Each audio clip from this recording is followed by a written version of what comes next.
জীবনের একটা গল্প বলবো। সত্য কথা বলতে কি, কার কার জীবনে এরকম কাহিনী হয়েছিল জানি না। আজ হয়তো অনেকেই জীবনের গল্প টিকিয়ে আছে।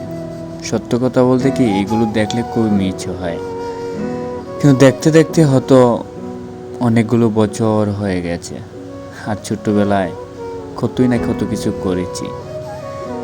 গ্রাম অঞ্চলের বাতাস, সৌন্দর্য, হাওয়া, অনেক কিছুই ভালো লাগতো। আসলে কি, আগে কতই না বন্ধুদের সাথে অভিনয়, আড্ডা, আনন্দ, ফুর্তি, ঝগড়াকাটি কত কিছু করতাম। আর অনেক দুষ্টুমি করতাম। এই যখন মনে বুঝো জীবনে কখনো আমরা যে গ্রাম অঞ্চলে হাওর এলাকায় আছে না, এইভাবে মাটিকে পানি দিয়ে অনেক আনন্দ করতাম। আর সেই দিনগুলো, হ্যাঁ, সেই দিনগুলো আজও অনেক মিস করি। আজ অনেক বন্ধু অনেক দূরে আছে। সত্য কথা বলতে কি, সবাই একা হয়ে গেছে।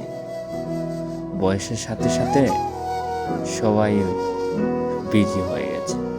আর কতই না ছোটবেলা দুষ্টুমি পাইজলামি করেছি। আজ হয়তো কেউ প্রবাসে, কেউ চাকরির জন্য বিজি, কেউ হয়তো নিজের খাবারের জন্য রাস্তায় রাস্তায় হেঁটে হেঁটে কতই না দরে দরে ঘুরতে। খুবই মিস করি সেই দিনে।